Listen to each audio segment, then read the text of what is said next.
আসসালামু আলাইকুম, Ayesha healthy kitchen থেকে আজকে একটা রেসিপি শেয়ার করছি। সেটা হচ্ছে তান্দুরি চিকেন। এই তান্দুরি চিকেনটা আমার বোন বানাচ্ছে। তো এটা বানানোর জন্য এখানে দুটা মুরগির 4টা করে পিস 8 পিস নিয়েছে। আর এখানে দিয়ে দিচ্ছে লাল মরিচের গুঁড়ো, কাশ্মীরি লাল মরিচের গুঁড়ো দিয়ে দিচ্ছে। বেসিক্যালি এই তান্দুরি চিকেনটা বানাবে রাঁধুনি চিকেন তান্দুরি মশলা দিয়ে। আর এখানে রেখেছে সয়া সস, রেখেছে জিরা গুঁড়ো। সবচেয়ে ইম্পর্টেন্ট যেটা সেটা হচ্ছে দই, টক দই। এই টক দই লাগবে, ধনিয়া গুঁড়া, জিরা গুঁড়ো তো দিলাম। হ্যাঁ, না এটা গরম মশলা। ও এটা গরম মশলা না, ধনিয়া গুঁড়ো, জিরা গুঁড়ো এবং এই গরম মশলার ফাঁকি জিরা গুঁড়ো একটু অল্প অল্প দিব। ওকে। আর আচ্ছা তুমি এখানে দাঁড়ায় করো।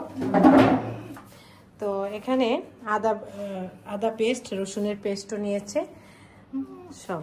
সবসময় তুমি করো, আজকে আমি করে দেখাই না। হ্যাঁ হ্যাঁ, তুমি এটা আমি ম্যারিনেট করে রাখবো প্রায় একদিন। মানে এটা আমি এখন করতেছি, এখন তো আমাদের রাত, এখন আমাদের রাত 12টা বাজে।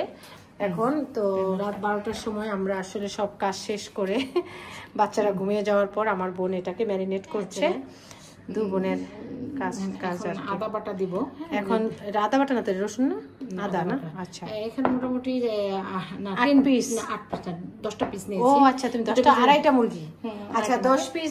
এটা নাকি সোনালি কক? এটা কক, কক মুরগির পিস নিয়েছে। বয়লার দিয়ে ভালো হয়, ভালো হয়, কিন্তু বয়লারটা একটু অ্যাভয়েড করি, এজন্য এটা আজকে ইয়েতে করলাম। হ্যাঁ, কক মুরগি দিয়ে করা আমার হচ্ছে। আদা বাটা মাংস যদি রান্না করি তাহলে এখানে 2টা মুরগি আর একটা হাফ হাফ আমার 10 পিস চিকেন নিয়েছে। আমি 1 কেজি ধরলাম।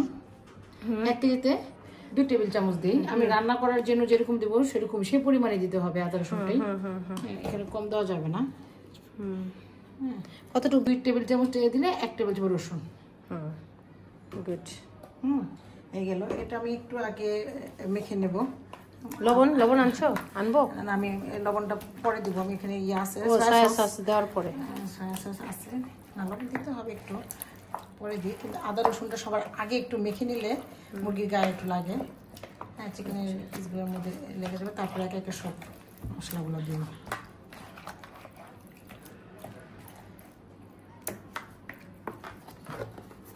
গরম মশলার 1 চা চামচ। 1 চা চামচ পরিমাণ। এটা কি গরম মশলার মধ্যে কি কি আছে? দারচিনি, এলাচি, লং, তারপরে গোলমরিচ সবকিছু একসাথে। হ্যাঁ, আর এটা হলো ধনিয়ার গুঁড়া।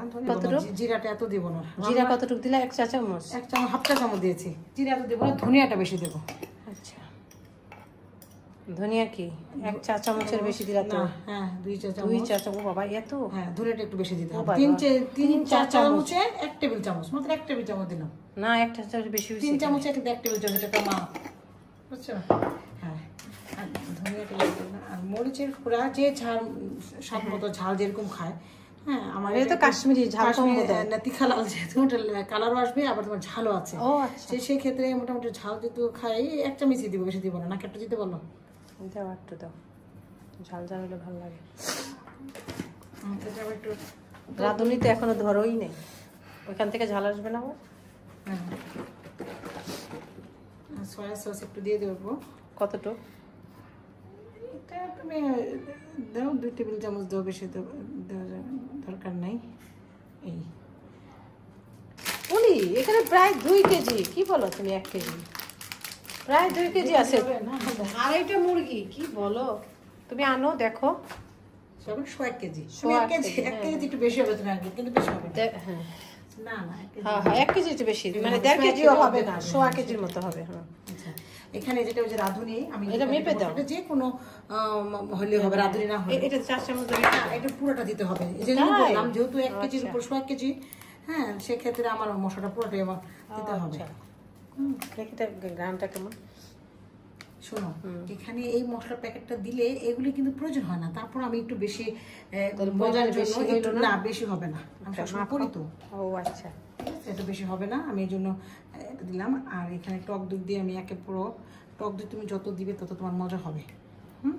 এটা কিন্তু টক দই দেখবো, খেয়ে দেখবো তোমারটা কেমন, তারপরে রিভিউ দিব।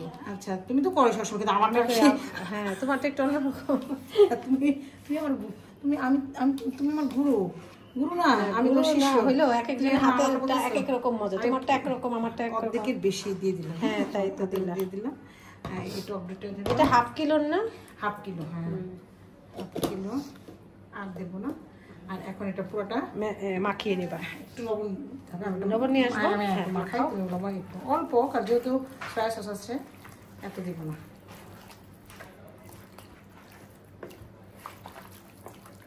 এই টক দইটা দেওয়াতে এই মাছের মধ্যে, মাংসের মধ্যে পুরোটাই এটা একদম পুরো একদিনের মতো রাখবো, সেক্ষেত্রে পুরোটাই কিন্তু মাংসের মধ্যে লেগে যাবে। হ্যাঁ, মাংসটা সফট করবে। যত বেশি ম্যারিনেট করে রাখা যাবে তত টেস্ট বাড়বে।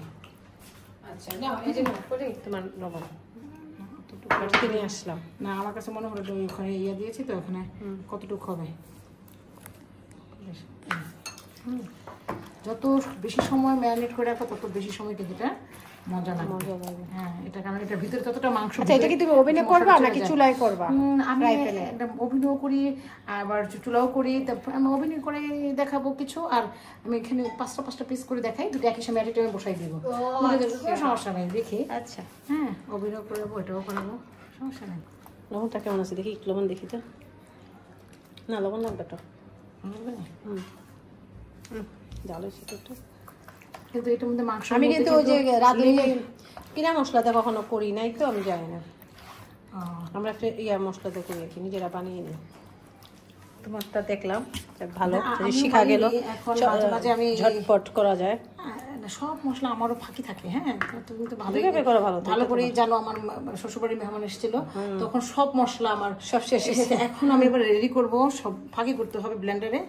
এর মধ্যে তুমি এসে গেছো, সেজন্য আমি চিন্তা করলাম যে প্যাকেট দিয়ে করে ফেলি। ভালো হয়েছে, কিন্তু হাতের মশলা দিয়ে করলে কিন্তু আরো মজা হয়। হ্যাঁ হ্যাঁ, এটা তুমি এখন এটাকে এইভাবে ইয়ে করে রাখলাম, ঢেকে রাখলাম। এটা ফ্রিজে রাখবো না এখন? হ্যাঁ, ফ্রিজে রাখবো 10-12 ঘন্টা। যদি সময় না থাকে, যত সময় দিবা তত তোমার মজা লাগবে। মজা লাগবে না, অসুবিধা। কালকে তো আমরা সন্ধ্যায় খাবো, তো 12 ঘন্টারও বেশি হবে এটা, মানে একদিন পুরা। আচ্ছা ঠিক আছে, তাহলে আমরা সাথেই থাকি। কালকে কুক করা হবে, তখন দেখা যাক কি হয়, খেয়ে রিভিউ দিব। সাথেই থাকবেন আপনারা। এখন চিকেন এখানে দিবে, তার আগে কিন্তু এই ব্রাশ করে নিচ্ছে যাতে শিকের মধ্যে লেগে না যায়। তেল দিয়ে কিন্তু ব্রাশ করে নিচ্ছে। এখন দিয়ে দিবা। এখানে টোটাল কত ঘন্টা? তুমি প্রায় 12 ঘন্টা কিন্তু ম্যারিনেট করছো তুমি, তাই না? সবগুলো করবো না।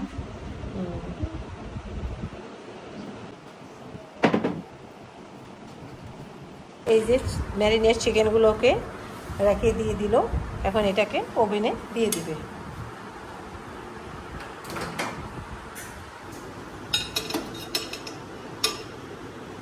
এটা কিন্তু ওভেনে গ্রিল করছে। হ্যাঁ, ওকে, আমি টাইমটা 30 মিনিটের জন্য দিয়ে দিলাম। ওভেনটা কত মিনিট হলো? হিটটা ব্রাশ দিয়ে দাও। একটু মুখে দিয়ে নিই আগে। 30 মিনিটও হয় না মনে হয়, না 15 মিনিট পর একটা সাউন্ড করলো। সাউন্ড করার পর ওভেনটা খুলে নিলাম। এখন দেখি কি অবস্থা। একটু তেল ব্রাশ করে দিচ্ছি আর কি। আপনি চাইলে র্যাকটাকে বের করে তারপরেও দিয়ে দিতে পারেন, আর এখান থেকে অসুবিধা হবে বলে তুমি র্যাকটা বের করে নাও। এখন চিকেনের পিসগুলোকে একটু তেল ব্রাশ করে দিচ্ছে, পিসগুলোকে একবার উল্টে দিল। 15 মিনিট পর চিকেনগুলোকে উল্টে আবার তেল ব্রাশ করে দিল। ফাইনালি হয়ে যাবে, আর 10 মিনিট লাগবে। তো পিসগুলোকে আবার উল্টে পাল্টে আরও 10 মিনিটের জন্য ওভেনে দিয়ে দেওয়া হলো। আর 20 মিনিটে আমাদের চিকেন তন্দুরি হয়ে গেল। আশা করি ভালো লেগেছে। আপনারাও বাড়িতে বানিয়ে খাবেন আর বেশি বেশি করে শেয়ার করবেন। ভালো থাকবেন। আল্লাহ হাফেজ।